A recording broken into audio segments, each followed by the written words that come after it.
Inštitutu 1. oktober in ljudski inicijativi Glas upokojencev se iz dneva v dan pridružuje več ljudi. A ne pridružujemo se samo tisti, ki najbolj rabimo pomoč. Pridružujejo se tudi ljudje, ki svojim znanjem, svojimi izkušnjami in svojim življenjem pomagajo tako pri oblikovanju zakonov kot naše poti. Vesel in ponosen sem, da se nam je pridružila tudi znanstvenica, pediatrinja in zdravnica, dr. Tina Bregant, ki jo prosim za besedo.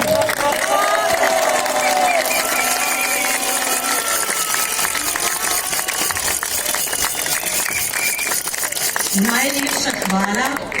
Vam moram povedati, da tudi, če se vas ne vidi na javni televiziji, se vas v Ljubljani presneto dobro sliši.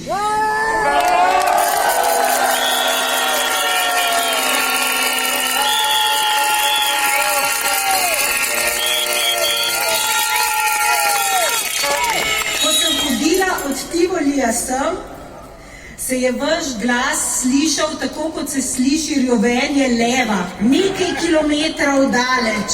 Zdravljica je odmevala. Hvala vam za to. Hvala.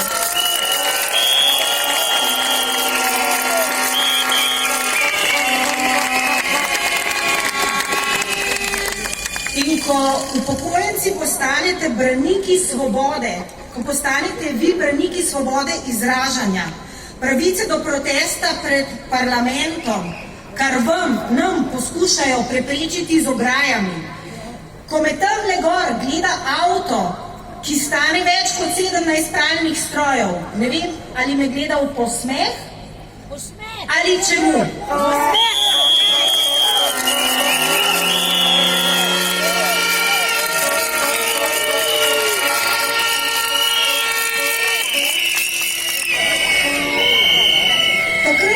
Upokojencem ne dovoli slišati njihovega glasu na javni televiziji.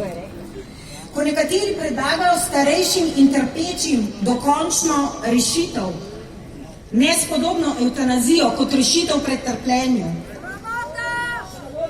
Ko edino starejši premorete zgodovinski spomin, ki prepozna v celofan zavito krajo, ki prepozna navidezno solidarnost, ko se vladar udeležuje banketov v svojih prej Titovih vilah kot monarh in mu ljudje solidarno mečejo cvetje v naročje, če pa ne, so obsojeni vsaj sovražnega govora, če ne že stekline.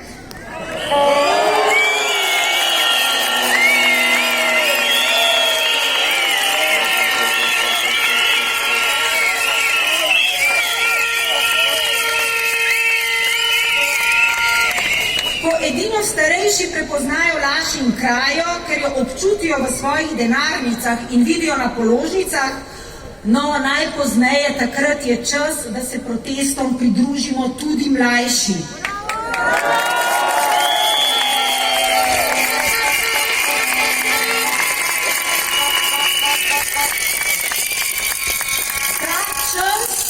Ta čas je zdaj.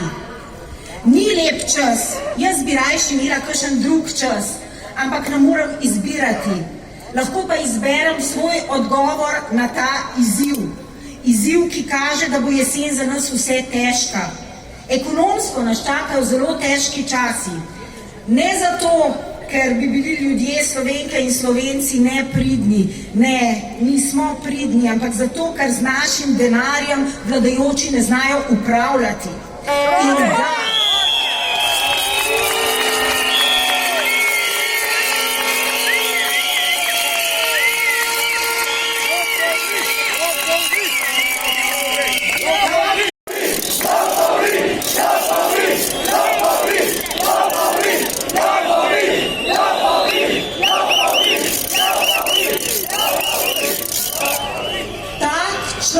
zahteva preizpraševanje lastnih vrednot.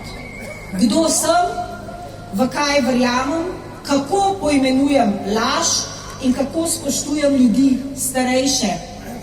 In v družbi, kjer se ne spoštuje starosti in modrosti, kjer ni vrednot, je kot v kraljestvu, ki je opisano v slovenski ljudski pravljici Pšenička najlepši cvet. Tam je kralj ukazal, da morajo pomoriti vse stare ljudi, ki ne morejo več delati. Živel pa je sin, ki je imel svojega očeta nad vse rad. Ko so kraljevi sli preiskovali deželo, je sin skril svojega očeta na dvorišču pod velik čeber in mu skrivaj nosil hrano. Kralj tiste dežele pa je imel lepo hčer in želel si je, da bi se poročila z zares modrim človekom, pametnejšim, kot je bil on sam. Zato je zastavil 3 uganke.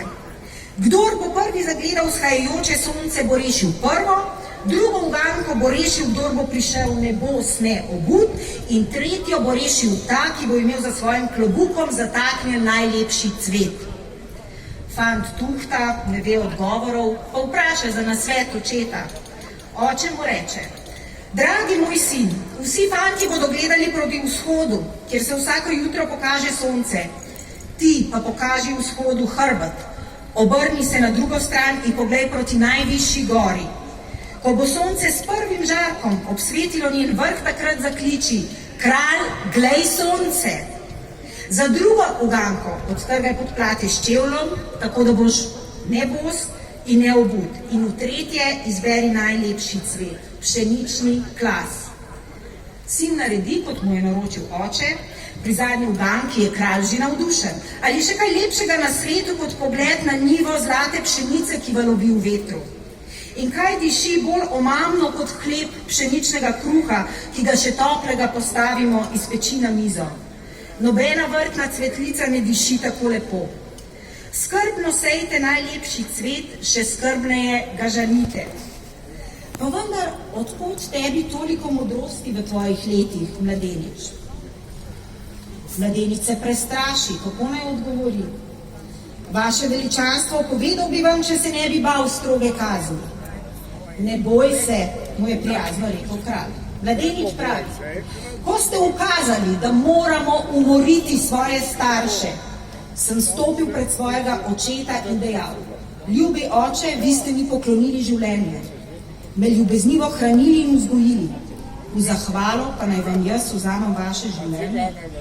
Ne, moje srce tega ne bi preneslo, raje vidim, da me kaznujejo smrtjo. In na to je oče odgovoril: dragi moj sin, izteže čeber, poveži ga v potnem dvorišču, zadaj naredi odprtino in mi bo skrivaj prinašal hrane. Storil sem tako in do danes ohranil pri življenju mojega ljubega očeta. Kolikokrat mi je dal nasvetov, prav tako kot je tudi tokrat le on razvozlal vse 3 uganke. Kralj je sprevidel, kako potrebne so nam modrost, izkušenost in znanje starejših, čeprav ne morejo več delati. In od takrat dalje je veljalo: vsak naj se do starih ljudi spoštljivo obnaša. Sinovi in hčere pa naj bodo svojim staršem hvaležni in naj skrbi zanje do poslednje ure življenja.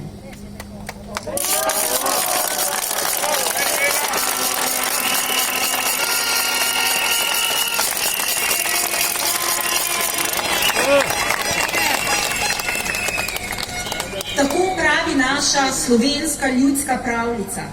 Kaj pa mi? V 21. stoletju, v letih izobilja in neslutenega razvoja, naši starostniki životarijo.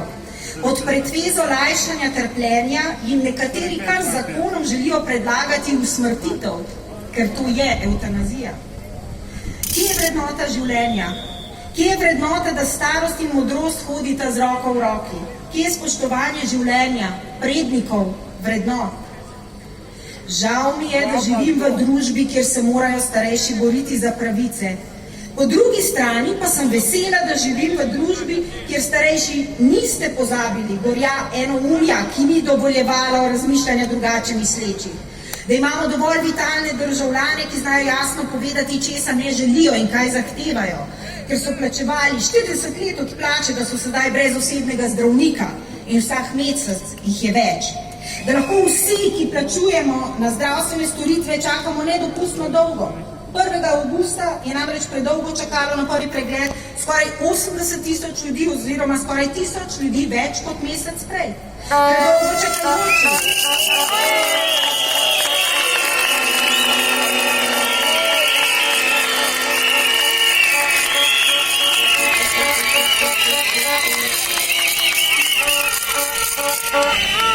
Čakalne dobe so vedno daljše, zdravniki vedno slabše dostopni, javni dolg raste, višajo se davki, BDP pada. Ne, vlada ni kriva za poplave, je pa izvoljena za to, da pomaga ljudem in ponudi rešitve, da modro in preudarno ravna v korist vseh ljudi v naši državi. Velike besede od lanskega aprila, od svobode do solidarnosti, ki votlo odmevajo, ker so prazne, brez pospremljenih dejanj, zahtevajo z naše strani osebno angažiranje, da zahtevamo storitve, da zahtevamo, kar smo plačevali več let in da zahtevamo, da vlada dela v korist državljank in državljanov Slovenije.